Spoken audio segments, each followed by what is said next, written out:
Depending on where the river's at, you can walk along the sand for a ways, but I've never come down this far knowing that it's preserved like this. It's pretty special.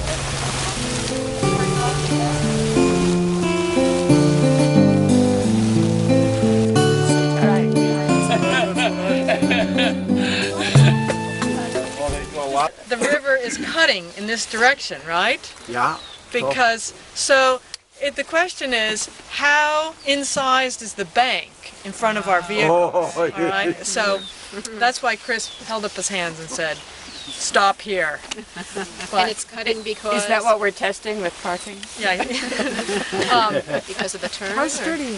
Well, let me get a map. There's the Coolidge Bridge right there. How are you? Really haven't come all that far. But we didn't take the direct route that the river takes. Right, exactly.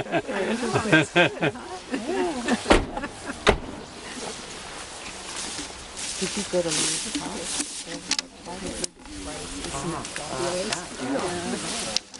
All right, let's just orient everybody for a minute, and then we'll walk in.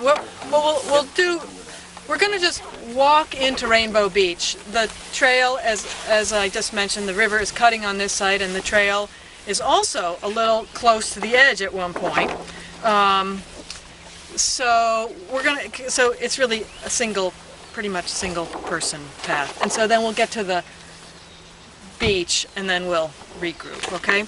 So, let's orient you so that the river is... You want me to help you hold this? Yeah, so we're looking down in this direction. Here's the Calvin Coolidge Bridge that we can see. Oh, so we're on this little peninsula. All right, and we're down here now. Here's the airport. All right, so we parked. You need to come on this side. You can see. All right, mirror image. So we came down along... came down here, and then Riverbank Road. yes, along the edge here, and then we've made it into this section. And so what's happening is, you can see you're missing this little piece, but the river is cutting, right? And that's just what happened over here years ago. Here's the Holyoke Range, there, right? And this is the oxbow that was Thomas Cole painted and then was cut off around 1840. That's just what the river wants to do here. It's cutting. Since we're in the bed of Glacial Lake Hitchcock, there are these soft clays, and the river can move back and forth.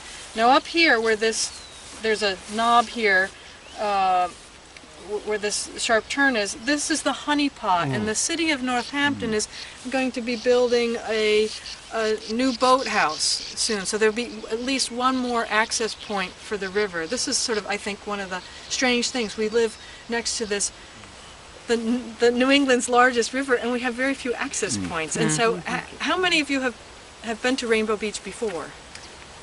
Okay, which is just, I think that's pretty amazing. What, like 4 of us, right? Not so many. Anyway, so the river in this section, in the old Glacial Lake Hitchcock bed, it has the capacity to move back and forth across the landscape, and that's what's happened over time. We can't see, but for those of you who know Arcadia Wildlife Sanctuary and the marsh there, that's an ancient oxbow. Ned's Ditch, which is where the herons are breeding, the eagle chick is no more, if you didn't know that. That's an even more ancient oxbow. So what wanted to happen here in the 38 and the 55 flood, this is downtown Hadley, and the river went roaring right across to make another big giant oxbow. Can I say something about that? And during those floods, I live here on Pomeroy Terrace.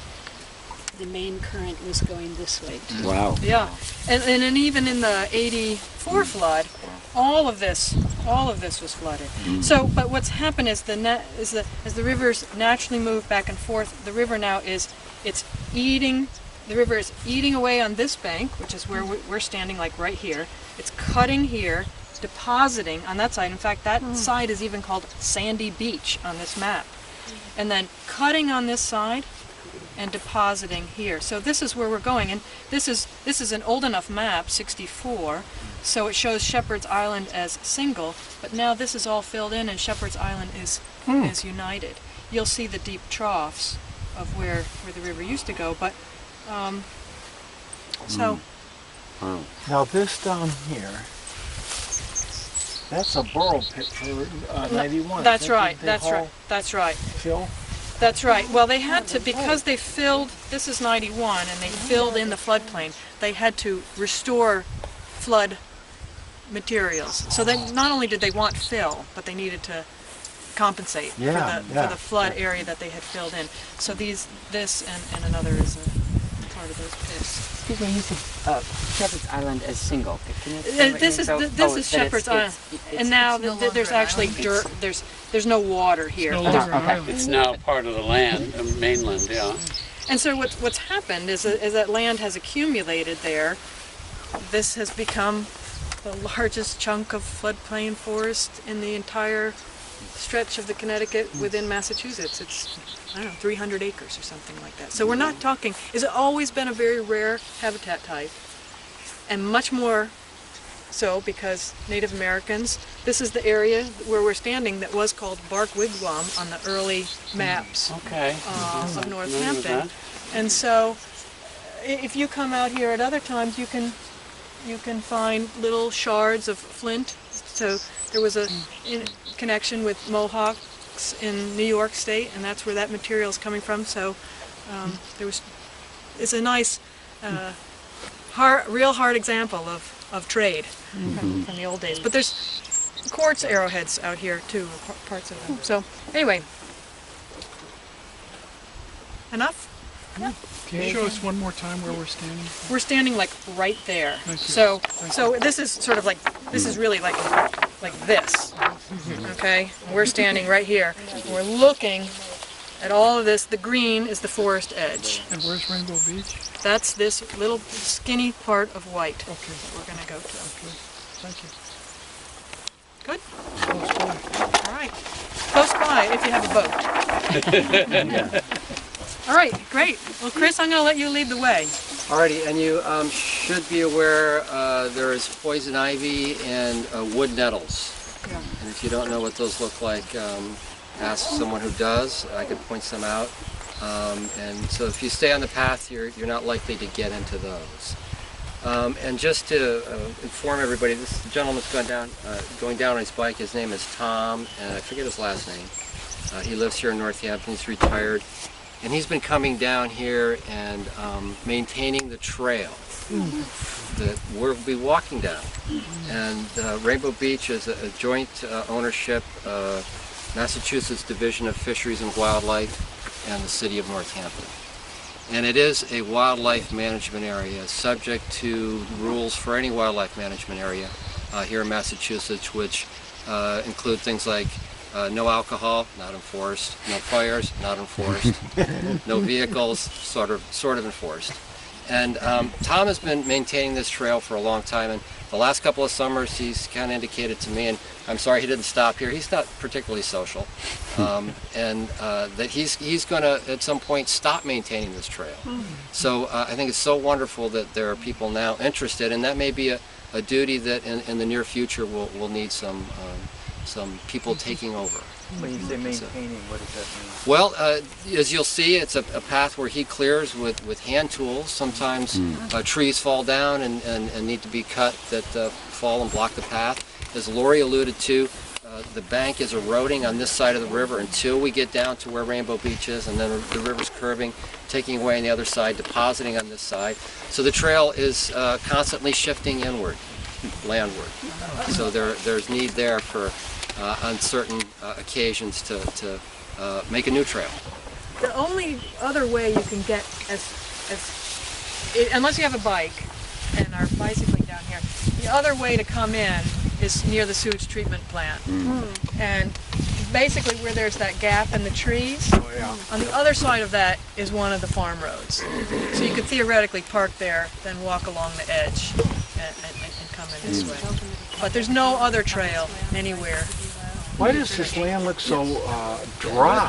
We've had all that rain. No, we had drought The before. farmers and We land. had drought. We've had some rain recently. But this perks really fast. sandy out here. Unless Yeah. you look on a shore like this, you can't drive it. Fine silts, and so I guess they can dry out more quickly. Okay, yeah. So that, It that's was much pointing dustier there. though on the way in than That's I where the thought water it treatment plant was is. going to Well, be. there's another. I was worried it would be sort of slippery and Up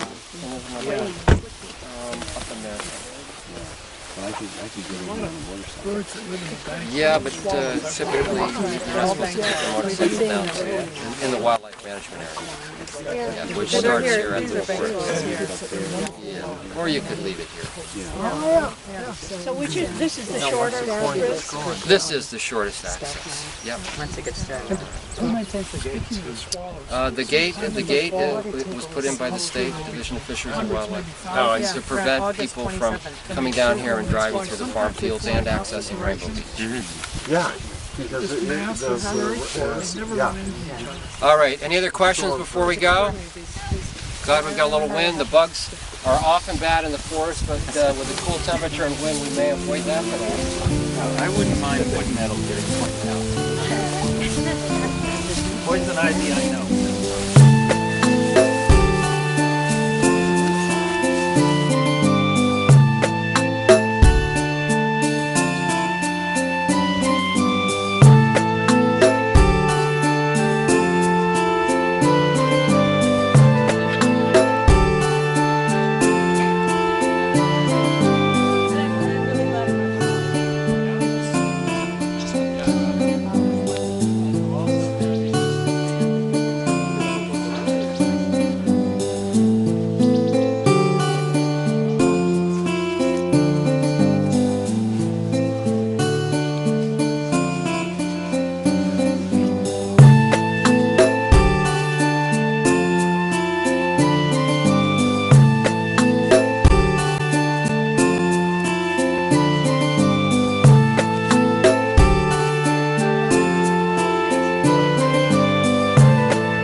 Now, what?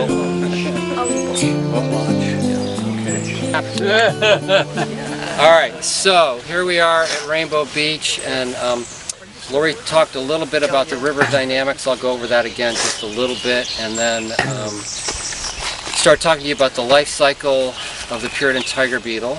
And there's another common beetle that's here as well, Cincindella rapanda. And with any luck, I'll have to look around, there may be larval burrows that are open.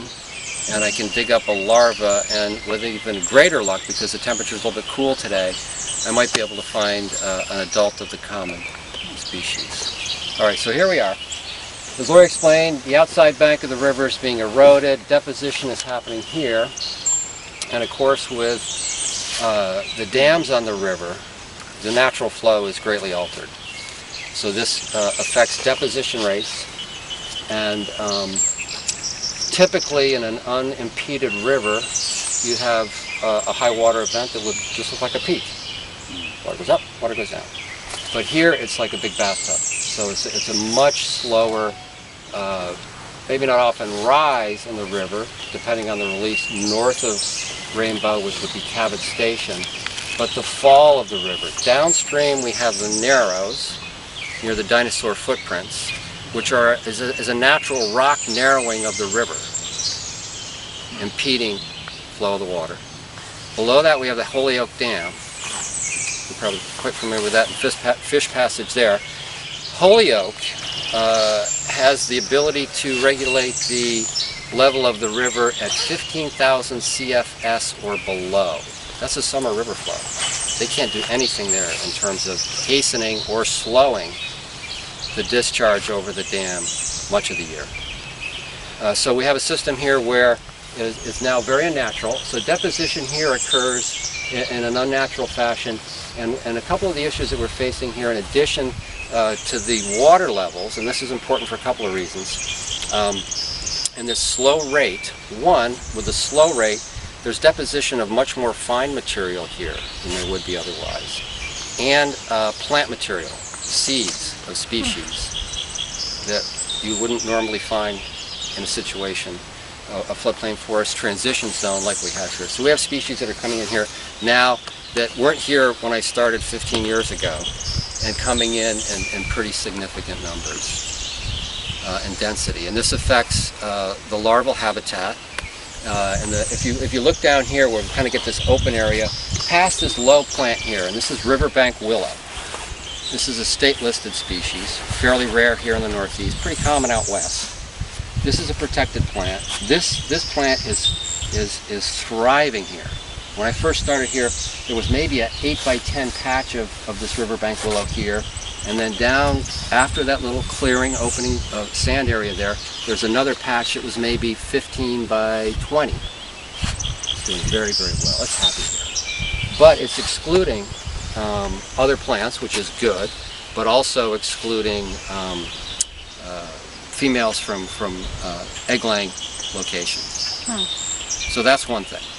Then with the changing river levels and this rise and fall and the longer period of inundation here, there have been some studies done, a couple different studies on duration of inundation of the larvae.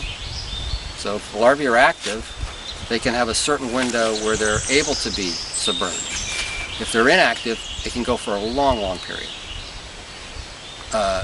This is exceeded for all larvae that have been studied at about 120 hours. So if we have an event here where there's high water exceeding 120 hours and there are larvae active, those larvae are dying. And there's very little we can do about that at this point. Upstream, Cabot Station,